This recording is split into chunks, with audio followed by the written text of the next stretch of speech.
Bismillahirrahmanirrahim.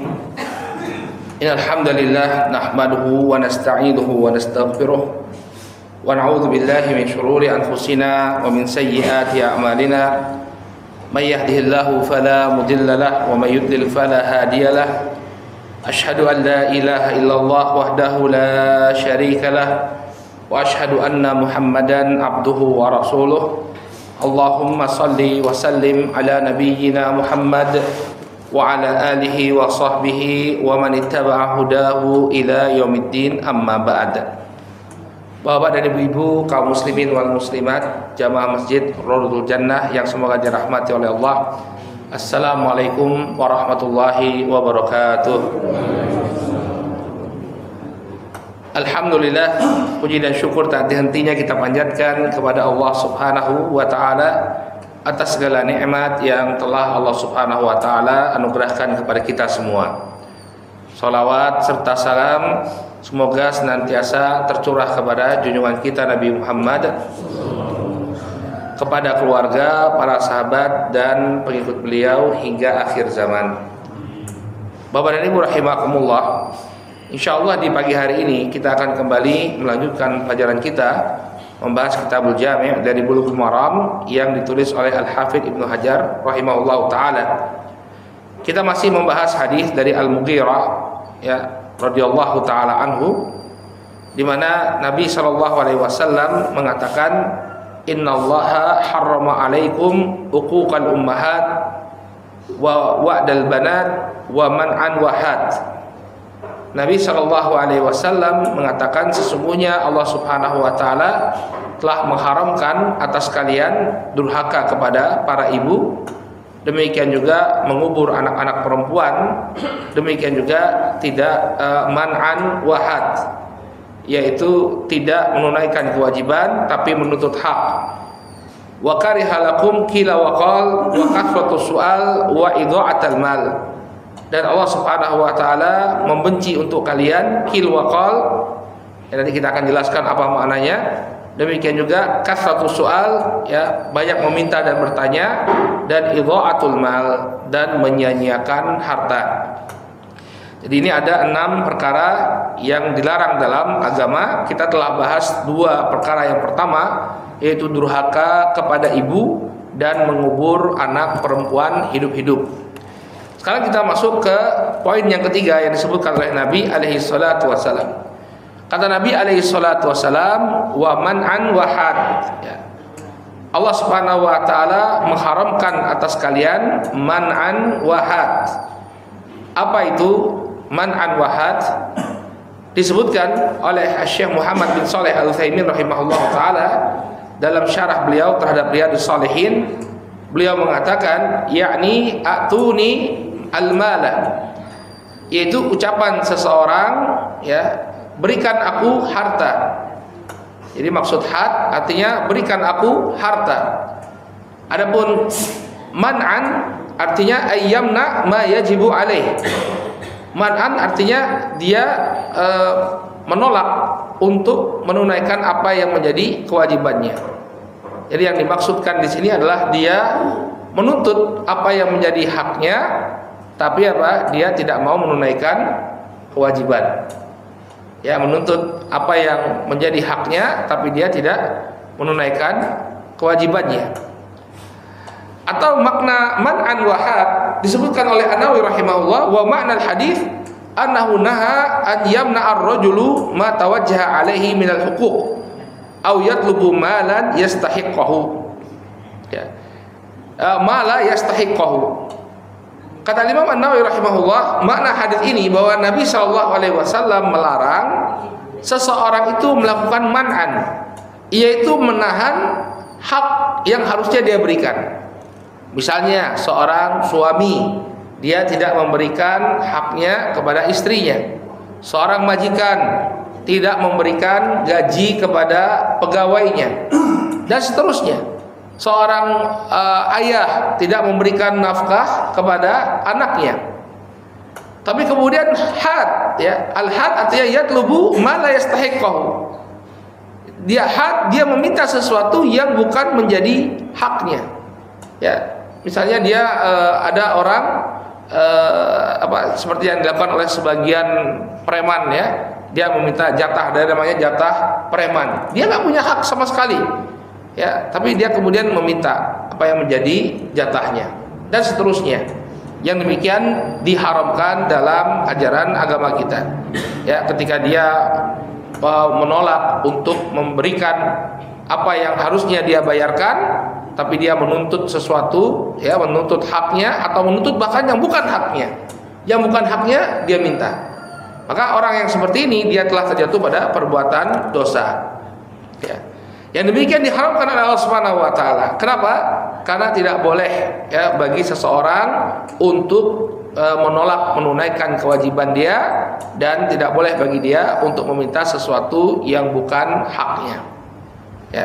Ini kalau Anda ingin mendapatkan hak Anda, ya Anda harus berikan kewajiban Anda. Di dalam agama kita ada sekelompok orang yang disebutkan oleh Allah Subhanahu wa taala sebagai orang-orang yang mutaffif. Wailul lil mutaffifin. Celaka bagi orang yang melakukan praktek mutaffif. Ya, mutaffif ini artinya dia ketika berdagang, bertransaksi, dia minta agar apa yang dia beli itu dicukupkan takaran dan timbangannya. Ya, ketika dia misalnya membeli buah misalnya 1 kilo, atau dia membeli daging misalnya 1 kilo, nggak boleh kurang walaupun 1 miligram. Ya, saya 1 kilo, ini kurang 0,9999, nggak mau, pokoknya 1 kilo lebihkan. Ya, kalau dia beli dia nggak mau kurang sama sekali. Tapi ketika dia jual, ya dia berbuat curang, dia kurangi takaran dan tambangannya, ya, takaran dan timbangannya dia kurangi, ya, sehingga orang tidak mendapatkan sesuai dengan yang dia bayarkan. Maka Allah Subhanahu wa taala mengecam, wailul lil mutaffifin alladzina idza qalu 'alan nasi yastawfun wa idza kaluhum aw wazanuhum yukhsirun.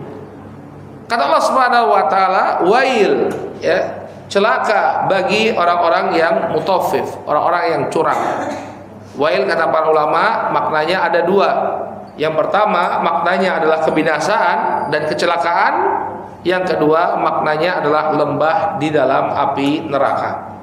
Jadi lembah di dalam api neraka bagi orang-orang yang berbuat curang. Bagaimana bentuk kecurangannya?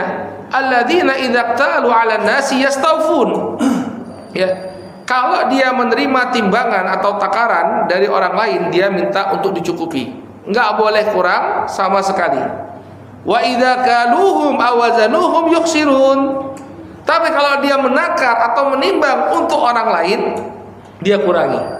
Ya, dia bersikap curang, dia kurangi. Maka ini tercela dalam agama kita. Nggak boleh Anda berbuat seperti itu. Ketika Anda menuntut hak Anda minta untuk dipenuhi secara sempurna.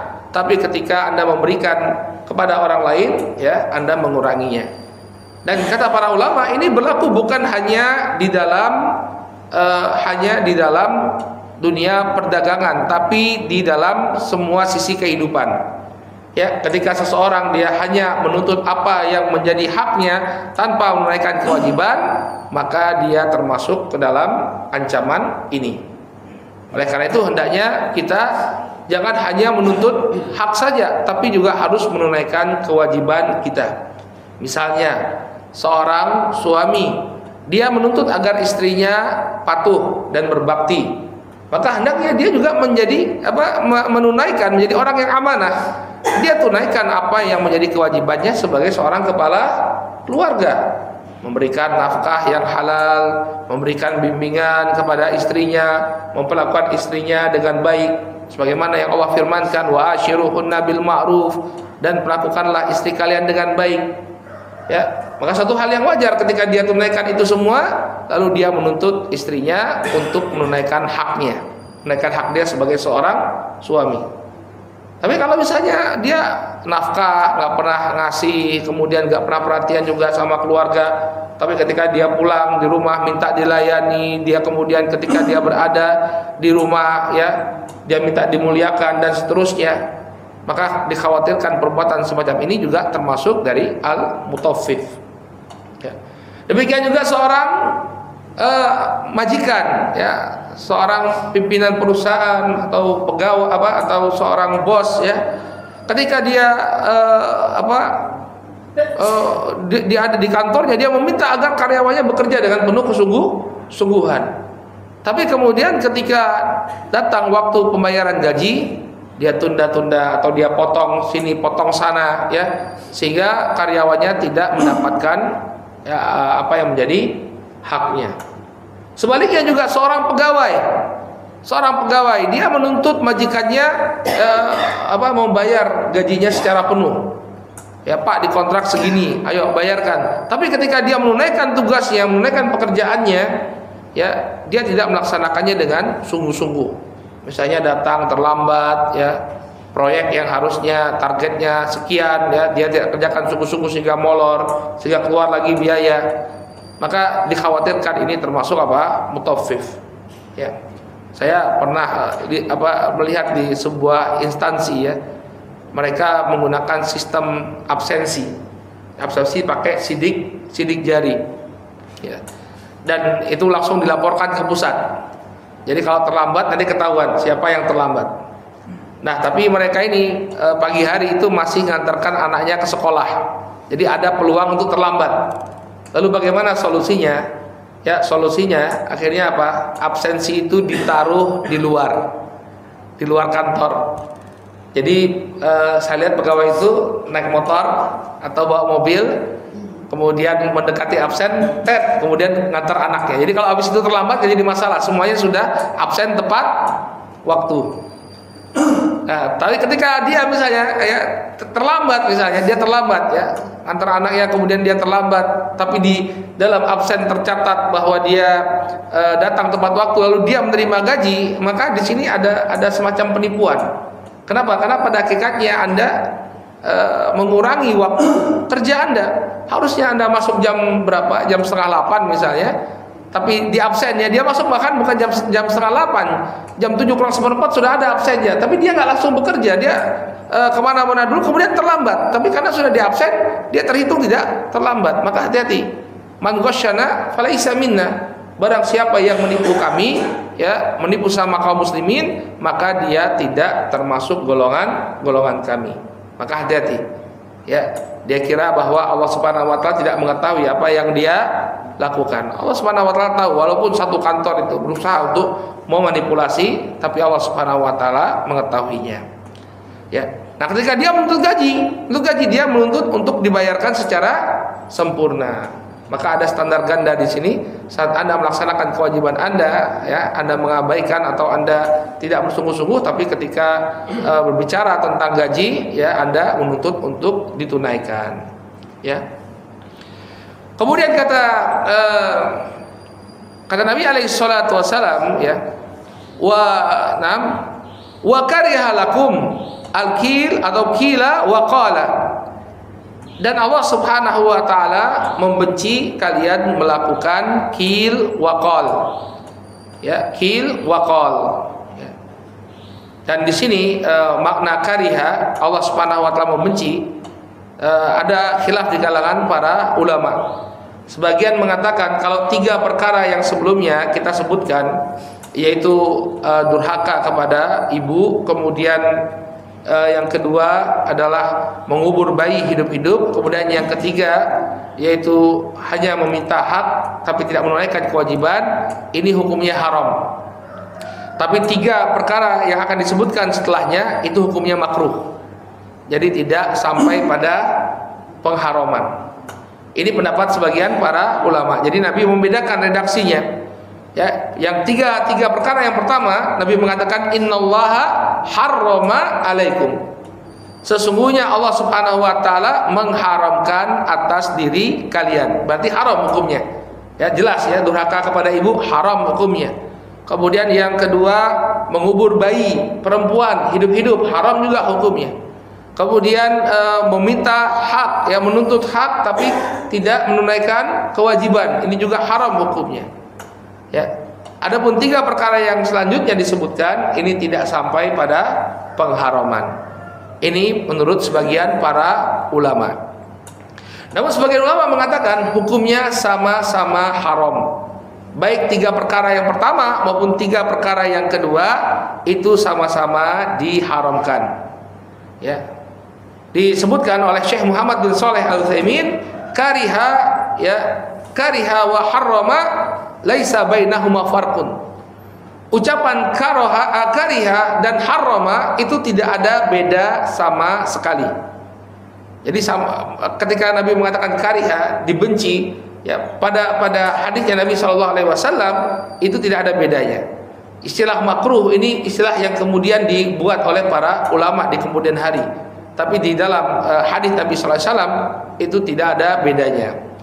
Li'anna al-karaha fi lisani syari', ya, fi lisani syari' ma'naha at-tahrim. Karena dibenci, ya, dibenci dalam bahasa atau dalam lisannya pembuat syariat, ya, artinya dalam lisan syariat itu maknanya sama, yaitu pengharaman. Ya. Walakin hadza wallahu a'lam min babi ikhtilafit ta'bir faqat. Hanya saja ini adalah penggunaan ekspresi yang berbeda saja, tapi pada hakikatnya sama. Jadi di sini saya ingin jelaskan bahwa ada khilaf di kalangan para ulama tentang hukum ketiga perkara yang akan disebutkan setelahnya, jadi 3 perkara yang terakhir. Apakah dia haram ataukah makruh saja? Ya, sebagian ulama mengatakan sama saja, ya. Ke-6 perkara yang disebutkan ini haram, cuma Nabi SAW mengubah ekspresinya yang sebelumnya menggunakan kata haroma, ya, diubah menjadi kariha. Sebagian lagi mengatakan enggak, beda. 3 perkara itu haram, adapun 3 perkara yang selanjutnya ini makruh hukumnya. Dan kita nanti memang bisa melihat, ya, ada perbedaan rasa antara 3 perkara yang pertama dengan 3 perkara yang kedua. Saya sendiri lebih cenderung pada pendapat yang mengatakan bahwa beda antara 3 yang pertama dengan 3 yang kedua. Ya, jelas durhaka kepada ibu itu haram, jelas. Nggak ada yang mengatakan itu halal, ya nggak? Kemudian menguburkan bayi hidup-hidup juga nggak boleh, ya, haram, ya. Berdosa besar orang yang melakukannya. Tapi yang 3 perkara yang terakhir ini agak berbeda. Yang pertama, wa kariha lakum kil wa qal. Ya. Allah Subhanahu wa taala membenci kalian, ya, untuk melakukan kil wa qal. Apa itu kil wa qal? Ya. Disebutkan oleh An-Nawawi rahimahullahu taala, wa amma kil wa qal, dalam syarah beliau terhadap Sahih Muslim, beliau mengatakan wa amma kil wa qal fa huwal khawdu fi akhbarin nas wa hikayati ma la ya'ni min ahwalihim wa tasarrufatihim. Kil dan waqal itu adalah seseorang menceburkan dirinya dalam berita-berita yang tersebar di tengah-tengah manusia dan menceritakan apa yang tidak bermanfaat, ya, dari apa yang dilakukan oleh manusia. Cerita tentang artis fulan ini dan itu, ya, hal-hal yang tidak bermanfaat sama sekali. Maka ini makna kil waqal. Seorang muslim itu bagusnya keislaman dia itu dinilai salah satunya adalah dia meninggalkan sesuatu yang tidak manfaat, tidak ada relevansinya dengan dirinya. Nabi SAW mengatakan min husni islami mar'i tarkuhu ma la ya'ni. Termasuk bagusnya keislaman seseorang dia meninggalkan sesuatu yang tidak bermanfaat dan tidak ada hubungannya dengan dirinya. Ya, misalnya yang dilakukan oleh sebagian orang, ya, sibuk dengan gosip artis, ya, artis fulan cerai kemudian nikah lagi, artis fulan begini begitu. Itu apa relevansinya dengan kehidupan kita? Ya, tidak ada relevansinya dengan kehidupan kita. Maka jangan Anda kemudian menceburkan diri ke dalam pembicaraan-pembicaraan seperti ini. Maka coba Bapak dan Ibu rahimani wa rahimakumullah, kita mengoreksi diri kita. Ya, apakah kita masih sering, ya, menghabiskan waktu kita untuk membicarakan orang yang tidak ada kaitannya sama sekali dengan diri kita? Maka seorang muslim itu harusnya fokus, dia fokus pada dirinya, fokus pada keluarganya, ya, fokus dia untuk menunaikan apa yang menjadi kewajibannya. Jangan kemudian, ya, terlalu banyak urusan, mengurusi apa-apa yang tidak ada hubungannya dengan dirinya. Maka ini definisi kil wa qal. Ada definisi yang lebih rinci lagi, disebutkan oleh Al-Imam As-San'ani rahimahullahu taala dalam Subul Salam. Beliau mengatakan wal muradu bihi naqlul kalam alladhi yasma'uhu ila ghairihi fayaqulu qila kada wa kada bi ghairi ta'yinil qa'il, ya. Dan dimaksud juga dengan qil wa qal adalah Anda menukilkan ucapan yang Anda dengar, ya, kepada yang selain Anda. Anda katakan katanya begini, katanya begitu, bi ghairi ta'yin al-qa'il, tanpa dia memastikan terlebih dahulu siapa orang yang berbicara ini, apakah yang disampaikan itu benar atau tidak, ya, apakah orang ini terpercaya atau tidak.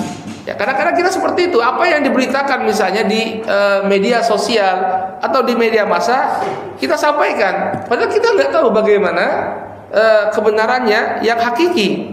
Hanya dikatakan demikian dan demikian, kemudian kita sebarkan di tengah-tengah manusia. Sikap yang demikian dicela dalam Islam. Seorang Muslim, dia ketika akan menyebarkan suatu berita, dia harus pastikan dua hal. Yang pertama, Bapak dan Ibu rahimani wa rahimakumullah, ya, dia harus pastikan bahwa yang dia sampaikan itu benar, sesuai dengan realita yang terjadi. Jangan sampai kemudian dia menyebarkan kedustaan di tengah-tengah masyarakat. Hal yang dusta, hal yang enggak benar, ya, dia sampaikan. Makanya Nabi Shallallahu Alaihi Wasallam itu mengatakan, kafa bil mar'i kadiban an yuhadditsa bi kulli ma sami.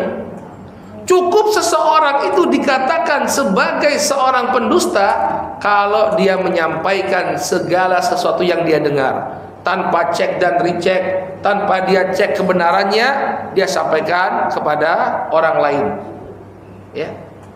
Ya, walaupun mungkin yang dia sampaikan benar, tapi kalau dia tidak cek terlebih dahulu kebenarannya tadi, maka apa kata Nabi SAW, cukuplah dia divonis sebagai seorang pendusta. Makanya dalam Islam ada yang namanya tabayyun. Ya ayyuhalladzina amanu in ja'akum fasiqun binaba'in fatabayyanu. Wahai orang-orang yang beriman, apabila datang orang fasik membawa berita kepada kalian, maka hendaknya kalian konfirmasi terlebih dahulu, tabayyan, periksa dan cek lagi kebenaran berita tersebut. Maka Anda ketika ingin menyampaikan sesuatu, cek dulu kebenarannya. Kemudian juga yang kedua, ya, yang perlu dipikirkan oleh seorang muslim ketika menyebarkan suatu berita, apa efek dari penyebaran berita tersebut. Kalau efeknya adalah kebaikan, maka sebarkanlah, silakan. Tapi kalau efeknya adalah keburukan, jangan dia sebarkan walaupun itu benar. Walaupun itu benar. Misalnya yang berkenaan dengan kehormatan seorang muslim, ya. Misalnya ada saudaranya yang melakukan perbuatan dosa, terjatuh pada perbuatan dosa, dan dia coba untuk tutupi perbuatan dosa tersebut, malu dia. Benar-benar kita tahu bahwa ini benar-benar terjadi, lalu disebarluaskan. Hati-hati. Ya, Nabi SAW ketika ditanya apa itu ghibah, beliau menyebutkan zikruka akhaka bima yakrah. Engkau menyebutkan tentang saudaramu apa yang dia tidak suka. Ya. Jadi walaupun benar-benar terjadi, ya. Kemudian para sahabat bertanya, wahai Rasulullah, bagaimana kalau yang disampaikan itu benar-benar terjadi? Ya, dilakukan betul-betul oleh saudaraku. Maka Nabi mengatakan, kalau memang dia melakukannya, itulah ghibah. Jadi ghibah itu bukan dusta, ghibah itu benar-benar terjadi, kemudian kita sebarluaskan, itu ghibah. Ya. Tapi kalau misalnya dia tidak melakukannya, faqad bahatta, engkau buat fitnah. Dia tidak melakukan perbuatan tersebut, tapi kau sebarkan bahwa dia melakukan perbuatan tersebut. Itu namanya fitnah. Dan dua-duanya adalah perbuatan dosa. Ya. Maka jangan kita kemudian latah, ya, lihat orang sebarkan ini, sebarkan itu, kemudian kita sebarkan juga. Tapi cek dan dicek terlebih dahulu, apakah yang disampaikan itu benar ataukah tidak. Apalagi masalah agama, ya, masalah agama, menyebarkan hadis. Ya, kita perlu lihat hadisnya sahih atau tidak. Ya. Jangan sampai ketika kita dapat hadis seakan-akan itu bagus lalu kita sebarkan di tengah-tengah manusia. Hati-hati. Kadang-kadang muncul di awal bulan Ramadan, ya, barang siapa yang tidak memaafkan istrinya, barang siapa yang tidak memaafkan ininya, ya, Allah Subhanahu wa taala, atau rugilah orang yang ketika memasuki bulan Ramadan dia tidak memaafkan istrinya. Itu sering sekali disebarkan di di waktu kita menjelang masuk bulan Ramadan atau ketika bulan Rajab. Ya, barang siapa dari umatku yang mengkhabarkan tentang kedatangan bulan Rajab, maka dia akan masuk surga misalnya. Cuma datang, Pak, besok Rajab masuk surga. Ya, maka hati-hati kita dalam menyebarkan hadis-hadis. Harus dicek terlebih dahulu. Ya. Kenapa kita perlu mengambil perhatian yang lebih terhadap hadis? Karena dalam sabdanya Nabi SAW mengatakan, "Man kadzdzaba alayya muta'ammidan falyatabawa maq'adahu minan nar." Barang siapa yang sengaja berdusta atas namaku, maka silahkan dia mengambil tempat duduknya di dalam api neraka. Jadi perlu cek dan dicek terlebih dahulu tentang kebenaran yang kita sebarkan. Ya. Dulu saya ada seorang praktisi kesehatan begitu, dia suka-suka herbal begitu, nyampaikan ke saya ya bahwa Nabi itu nyuruh minum kopi. Ya, kenapa orang Islam kok tidak mau minum kopi padahal Nabi memerintahkan kita untuk minum kopi. Nah, saya kan kritis Pak orangnya. Saya tanya, mohon maaf Pak, ya bisa disampaikan hadisnya mana Nabi SAW nyuruh minum kopi? Terus responnya apa? Anda kan ustadz, cari sendirilah. Dasar goblok kata dia ya.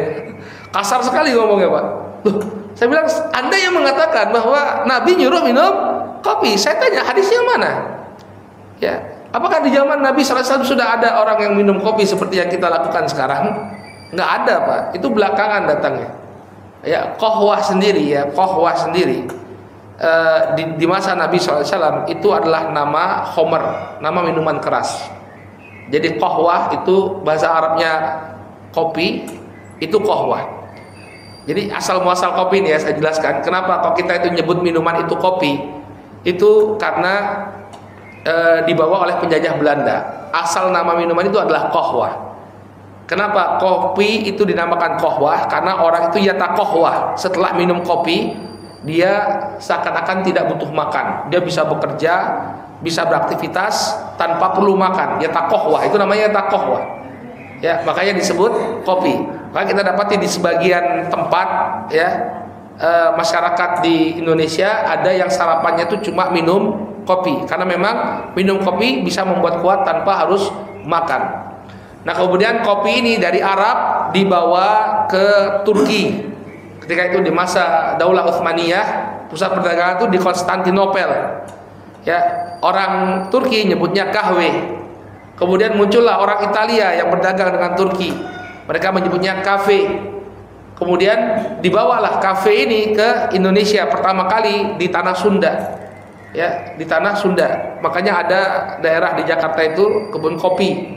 Ya, daerah kebun kopi. Ya, mulailah kopi itu ditanam. Nah, orang Indonesia nyebutnya kopi.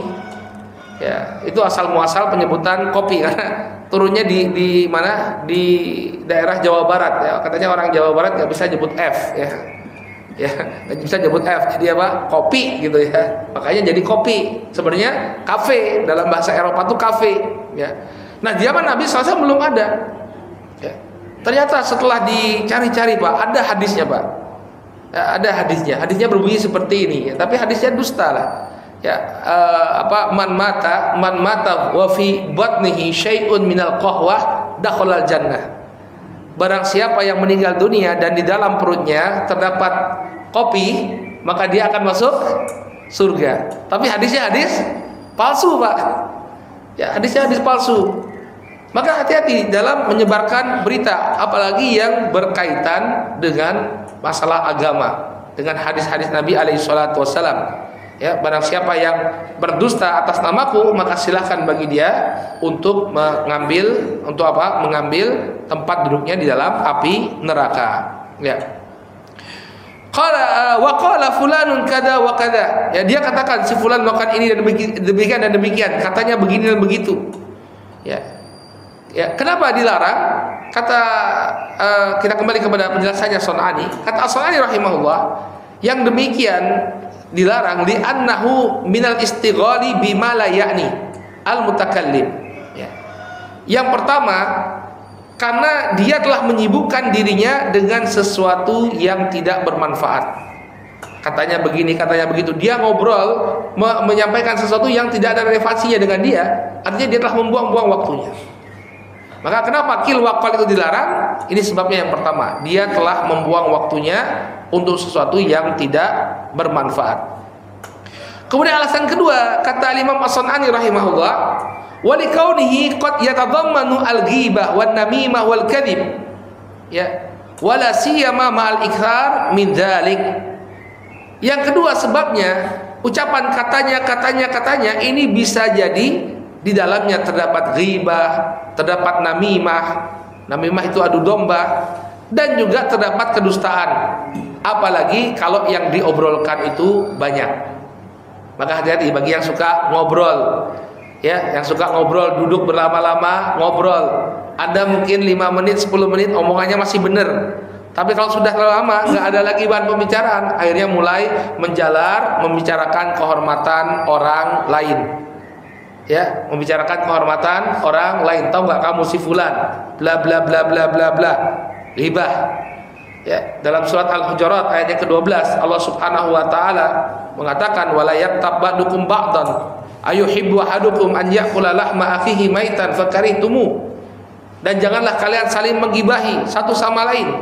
Apakah kalian suka untuk memakan daging saudaranya dalam keadaan dia sudah menjadi bangkai? Tentu kalian tidak menyukainya. Ya, maka ini larangan. Kenapa kita dilarang untuk melakukan qil wa qal? Karena dalam qil wa qal ya bisa jadi terdapat ghibah di dalamnya, demikian juga adu domba, ucapan-ucapan yang memprovokasi, menyebabkan terjadinya permusuhan di antara manusia. Demikian juga al-kadzib, di dalamnya juga terdapat dusta. Semakin panjang pembicaraannya itu, semakin lama dia ngobrol, maka semakin besar peluangnya dia terjatuh pada ucapan-ucapan yang seperti ini. Ya, maka Bapak dan Ibu rahimani rahimakumullah, ini penjelasan Al-Imam As-San'ani rahimahullah, ya, agar kita berhati-hati jangan sampai kemudian larut dalam pembicaraan yang tidak bermanfaat dan kemudian mulai menyerempet ghibah, menyerempet pembicaraan tentang kehormatan orang lain.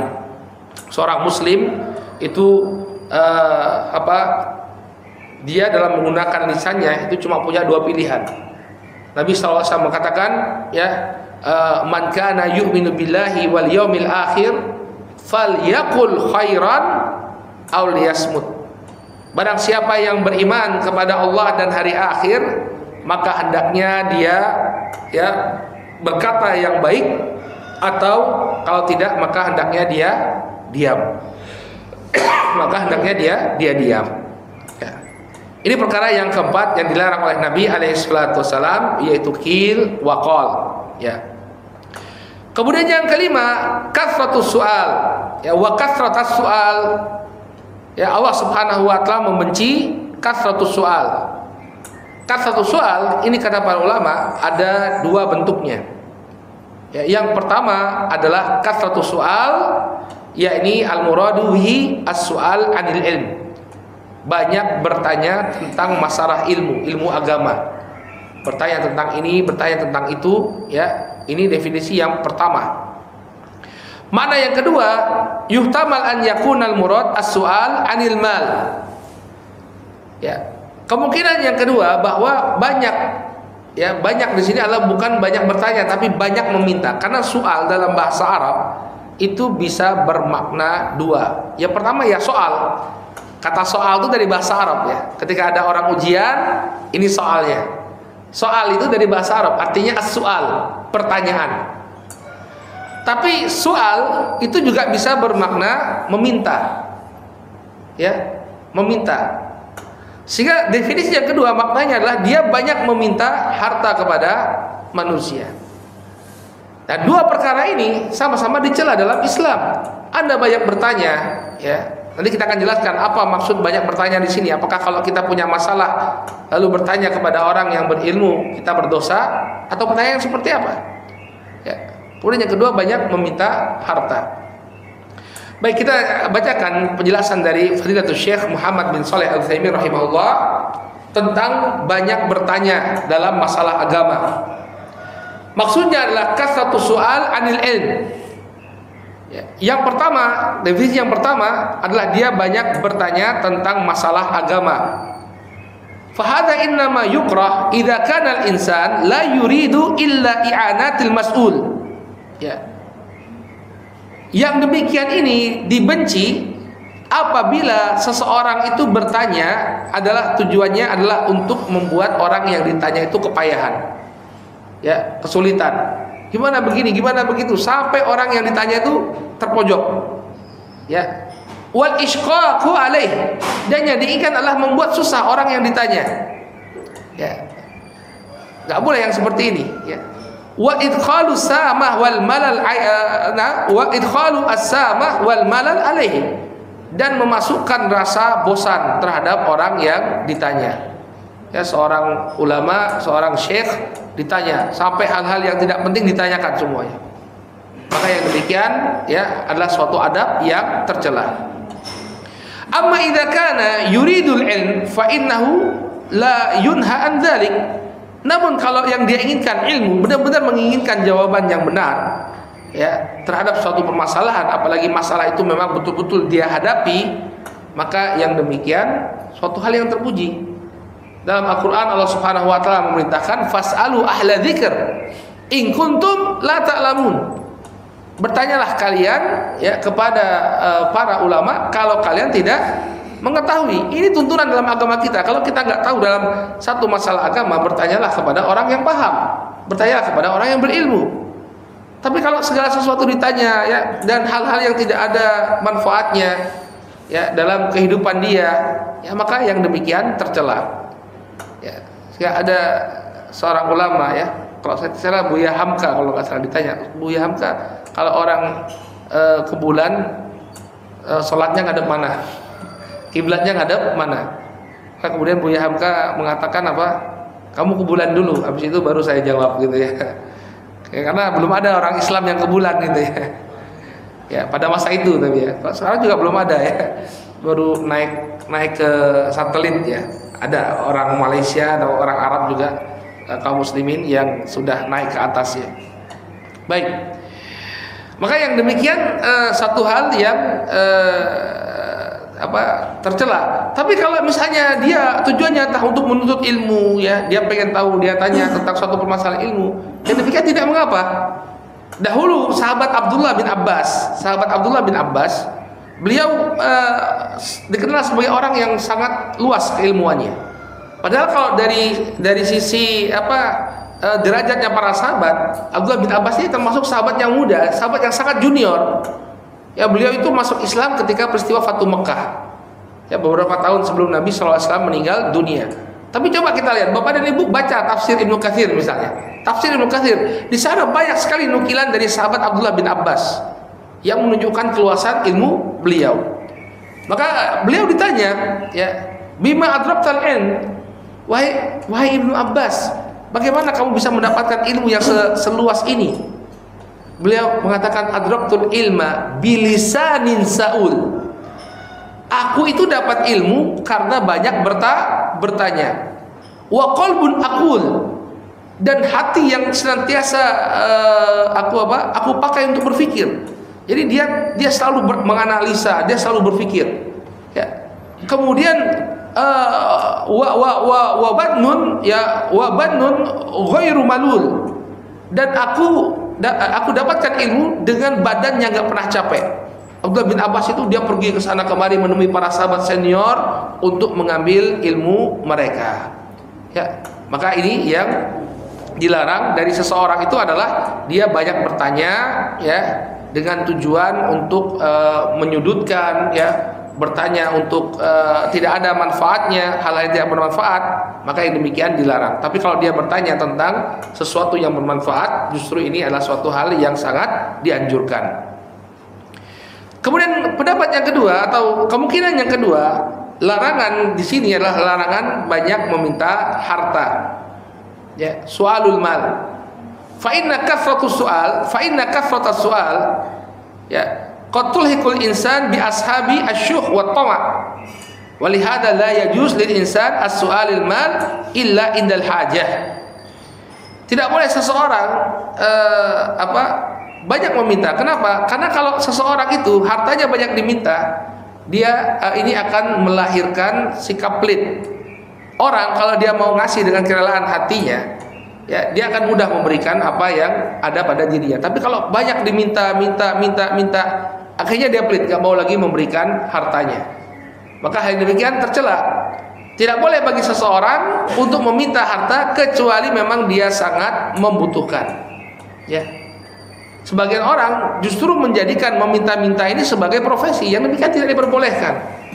Orang yang banyak meminta-minta, nanti di akhirat Allah Subhanahu wa taala akan bangkitkan dia tanpa memiliki wajah.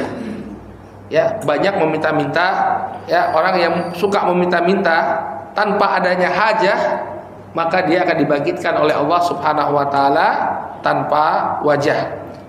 Yang sayangnya kita sekarang hidup di zaman di mana orang menjadikan meminta-minta itu sebagai profesi. Ya, maka saya tidak sarankan ya Bapak dan Ibu untuk memberikan terutama di jalan ya, memberikan kepada pengemis-pengemis yang ada di jalan. Kenapa? Karena pertama sudah ada perdanya, ada aturan dari pemerintah tidak boleh memberikan sesuatu apapun kepada orang yang meminta-minta di jalanan. Anda telah menghidupkan mereka, menghidupkan permasalahan sosial. Ya. Kemudian yang kedua, Bapak dan Ibu rahimakumullah, mungkin bantuan kita itu jadi tidak tepat sasaran. Mereka ini ya, ketika dibongkar ternyata punya harta yang sangat banyak. Di kampung halamannya mereka bahkan punya rumah yang jauh lebih bagus mungkin daripada rumah kita. Bahkan ada orang yang ditangkap ya, seorang peminta-minta ditangkap, ternyata dia bawa uang puluhan juta, ya puluhan juta. Dan saya memang melihat ya, orang-orang ini sebenarnya bukan orang-orang miskin ya, orang yang malas bekerja mungkin bisa kita katakan seperti itu. Saya pernah lihat ada orang pengemis Pak, pengemis itu di drop, ya di drop laki-laki ya, ngemis bawa bayi, itu di drop di daerah Paingan sana, daerah Paingan di belakang Casagrande, itu kan daerahnya sepi Pak. Suatu ketika saya lewat sana, saya lihat pengemis di drop Pak, oleh istrinya, pakai vario bagus ya, artinya orangnya bersih, istrinya itu bersih. Kemudian suaminya itu sebelum mengemis dia cium tangan istrinya cium tangan dulu, ya ambil tangan suaminya, cium tangan, terus istrinya pergi, suaminya melanjutkan perjalanan untuk ngemis. Ya, jadi mungkin kemungkinan besar ya mereka sebenarnya bukan orang-orang yang miskin, tapi orang-orang yang malas untuk bekerja. Ya, makanya tidak disarankan bagi seseorang untuk memberikan hartanya. Kalau Anda ingin memberikan harta, ya berikan kepada orang yang jelas betul-betul membutuhkan. Yang jelas betul-betul membutuhkan. Apalagi karib kerabat Anda. Kita sudah pernah bahas ini. Yang pertama kali harus menjadi prioritas kita adalah karib kerabat. Karib kerabat inilah yang paling berhak untuk mendapatkan bantuan kita. Setelah karib kerabat siapa? Tetangga. Coba kita lihat. Jangan sampai kita kasih bantuan kepada orang lain, tetangga kita kelaparan. Ya, tetangga kita butuh bantuan. Jadi dalam memberikan sedekah pun harus tepat sasaran. Jangan sampai kemudian orang-orang yang sebenarnya tidak membutuhkan bantuan dapat bantuan, yang membutuhkan bantuan justru tidak mendapatkannya. Baik, ini makna dari larangan Nabi SAW. Bisa jadi maknanya adalah banyak bertanya atau banyak meminta. Ada kemungkinan yang ketiga disebutkan juga oleh Al-Imam An-Nawawi. Ya, wakila yuhtamal annal murad kathratu su'al insan an halihi wa tafasili amrihi. Ya, kemungkinan yang ketiga kata An-Nawawi, larangan di sini ya, bahwa yang dimaksudkan adalah Anda terlalu banyak bertanya tentang kehidupan orang. Ya, gimana kabarmu, tinggal di mana, sampai kemudian udah berapa lama tinggal di sini. Yang ini bisa jadi ya membuat rasa berat pada orang yang ditanya. Mau dijawab ini masalah pribadi, kalau gak dijawab nanti orangnya tersinggung. Maka kalau bertanya tentang diri seseorang jangan terlalu detail. Ya, jangan terlalu detail, tapi apa? Seadanya saja. Nah, ini kadang kita saking ramahnya berbahasa basi ya, sampai semua hal-hal yang sifatnya pribadi ditanyakan. Ya, maka ini penjelasan para ulama. Makna yang ketiga bahwa banyak bertanya di sini adalah banyak bertanya tentang hal-hal yang sifatnya pribadi pada diri seseorang. Jadi kesimpulannya, kalau kita rangkum pendapat para ulama ini ada tiga. Yang pertama, bertanya kepada seseorang tentang ilmu yang tidak ada manfaatnya sama dia, atau sesuatu yang akan menyulitkan orang yang ditanya. Atau yang kedua, ya artinya banyak meminta harta orang lain. Atau yang ketiga, banyak bertanya tentang kepribadian atau tentang hal pribadi seseorang, sehingga yang ditanya tidak merasa nyaman. Dan yang terakhir, wa idha'atal mal, yaitu menyia-nyiakan harta, ya, menyia-nyiakan harta, menghabiskan harta dengan sia-sia. Apa makna larangan Nabi Shallallahu Alaihi Wasallam ya, dari idha'atul mal? Disebutkan oleh Syekh Muhammad bin Shalih Al Utsaimin, wa amma idha'atul mal fahuwa badluhu fi ghairi faidah, la diniyah wala dunyawiyah. Seseorang menghabiskan hartanya untuk sesuatu yang tidak ada manfaatnya, baik dalam masalah agama, demikian juga dalam masalah dunia, dalam masalah duniawi. Jadi seorang muslim itu ketika dia menggunakan hartanya, dia harus tahu ketika dia ingin membeli sesuatu, satu hal yang harus dia tanyakan pada dirinya sendiri, apa manfaat dari saya membeli barang ini? Ada faedahnya atau tidak? Itu yang hendaknya dia tanyakan, ya. Misalnya dia sudah punya kendaraan yang cukup bagus, kemudian dia tambah lagi untuk koleksi, maka silakan dia bertanya, ini manfaatnya apa? Ada manfaatnya atau tidak? Misalnya dia sudah punya jam, kalau jamnya sudah rusak, gak bisa lagi diperbaiki, dia beli jam baru, oke. Tapi ketika dia beli jam, kemudian dia beli lagi hanya sekedar untuk koleksi, maka tanyakan, ini manfaatnya apa? Ya, manfaatnya apa? Karena seorang muslim, ya, dia akan ditanya tentang harta yang dia habiskan. Dua hal yang akan ditanya tentang harta kita, Bapak dan Ibu rahimakumullah, yaitu dari mana kita dapatkan harta tersebut dan untuk apa kita habiskan. Itu semua akan ditanya oleh Allah. La tazulu qadama 'abdin yaumal qiyamah hatta yus'al an arba. Tidak akan bergeser dua kaki anak Adam sampai dia ditanya tentang 4 perkara.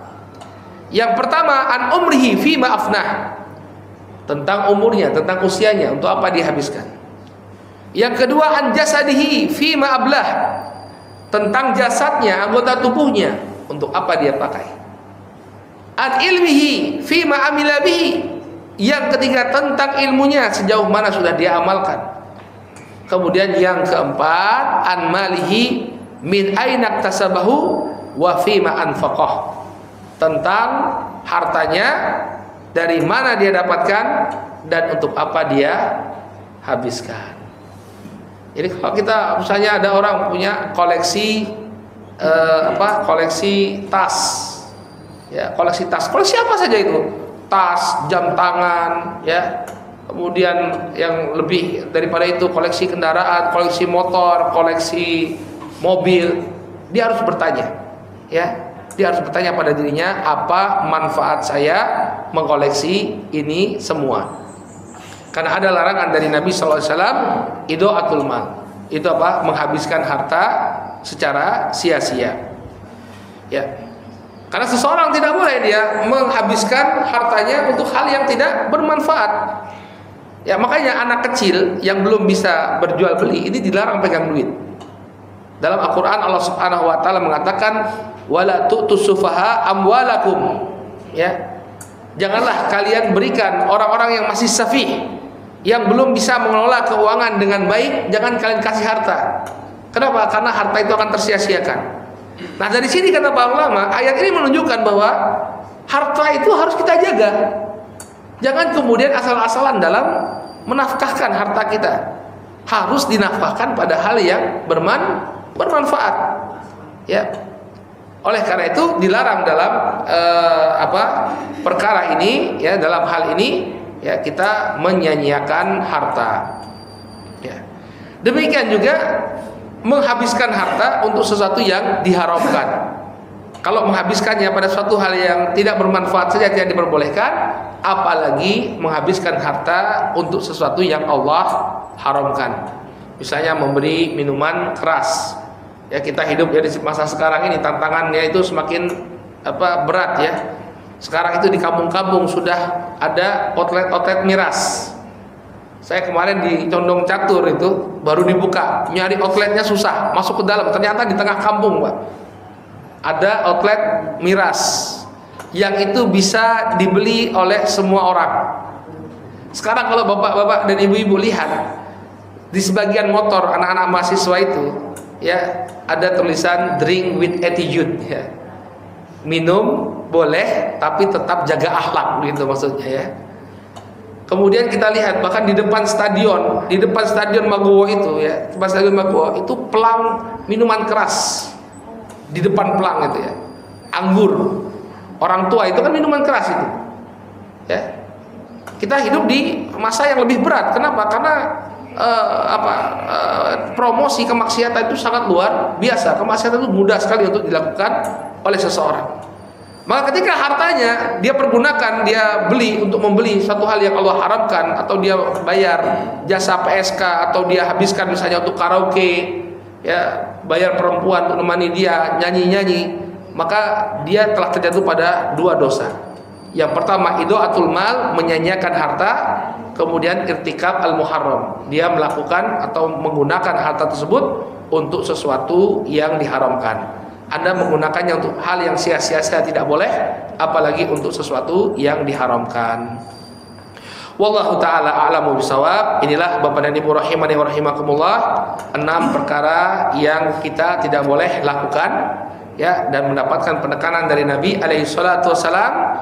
Yang pertama adalah durhaka kepada ibu, yang kedua menguburkan anak perempuan hidup-hidup, kemudian yang ketiga, ya, hanya menuntut tanpa menunaikan kewajiban, kemudian qil wa qal, yaitu menukilkan ucapan tanpa dicek terlebih dahulu, atau menukilkan ucapan yang tidak ada manfaat, kemudian kasratus soal, banyak bertanya atau banyak meminta, dan yang terakhir idaatul mal, yaitu menyanyiakan harta.